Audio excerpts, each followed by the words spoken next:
Hello. Today, a lot of people are interested in John Wesley, and I think that's a healthy interest. I spent a lot of years of my life studying his works, and I like to find information that's a little bit easier to grasp.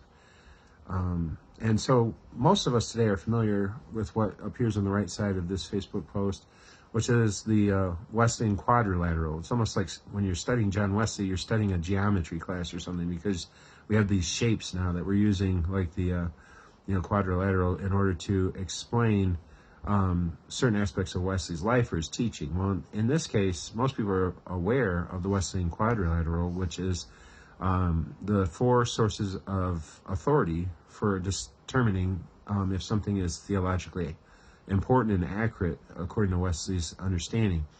Albert C. Outler, he died in like 1989, but he was a leading Wesleyan or John Wesley student and professor up until that point, at least in the United Methodist Church. And so he's the one that is responsible for coining that phrase. Well, anyway, and so those four sources, that it's an easy way to remember, something important about John Wesley's studies. If you go through the Wesley journals, as I have many times, you'll notice that a lot of times maybe just three of those four are cited, but, Wesley will say, scripture, tradition, and experience, or something. This is true according to scripture, tradition, and experience. But he might not bring up all four in that one spot. But, throughout his works, this is where he, was able to come together with this concept. Okay, so a lot of people put it in this order: scripture, tradition, reason, and experience. But I have put in my first book how one author said that, experience is a lot more important than people are giving it credit, today.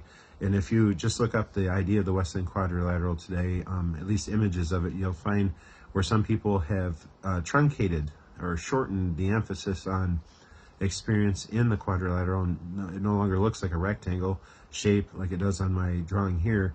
Instead, it looks more like a really small side. All four sides are still apparent, but the small side of the quadrilateral is given to experience, while a bigger one is given to scripture. Well, but one author, as I said in my first book, he called it Wesley's teaching experiential biblicism, which is a twin emphasis on the Bible and experience. And really, that's the truth. You can overemphasize scripture as well, and I think that's being done today when they forget experience. One fellow today who was responsible for doing that, a professor that I had, he was teaching me Greek and biblical Greek, and when he did, he said to me, when I asked him a question, where is entire sanctification in the New Testament? He said, oh, well, what John Wesley was teaching isn't the same thing that is being taught right here in the, pages of the New Testament.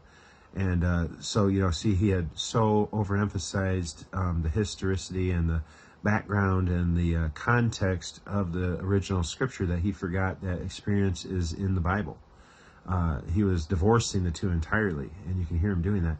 Well, anyway, so this isn't just a focus, though, on the Wesley Quadrilateral. I wanted to talk to you about the other part that sounds like geometry class when you're studying John Wesley, and most people aren't aware of it anymore. A lot of the scholars are, but it's called the Wesley Triangle, okay? And I have a picture of that on the left side of this Facebook post. Anyway, this author, a lot of them talk about it, but this author summarized it this way. This is John R. Tyson. He's more of a conservative writer today on Wesley. And he says the Methodist Triangle, really it's the Wesley Triangle, was established with the basis of operation in London at the foundry, an old factory. It was a cannon factory. The Methodists had set up as a meeting place in 1740. And then in the southeast, which is Bristol, which we see on our little diagram, in the New Room in the west, so that was a little bit later. And then Newcastle to the north, and an orphanage was there that became so what these three places were the Wesley Triangle, were the HQs, or the headquarters, that were the major cities in England where Wesley would go on a circuit to go and preach his revivals. And so most of those societies, whenever he's talking about England, when he was there, because he also spent time in Ireland and Wales, where he would go around on circuits, and Scotland and different places. But when he was in England specifically, this was his travel pattern. And these major cities were the ones where they were the focus and where most of his societies were surrounding these cities, these three cities and areas. And so he would always routinely, every year, go on this Wesley Triangle, in order to minister and make sure that his societies, at least the major mother societies, were being successful, and that they're cleaned up and they're going in the direction he wanted to go. So I think these are helpful little study aids when you're trying to understand John Wesley. I don't want them to be lost to time, because they're kind of becoming a little bit dated forms of explaining, but they're still very helpful in understanding some important information about John Wesley. Thanks.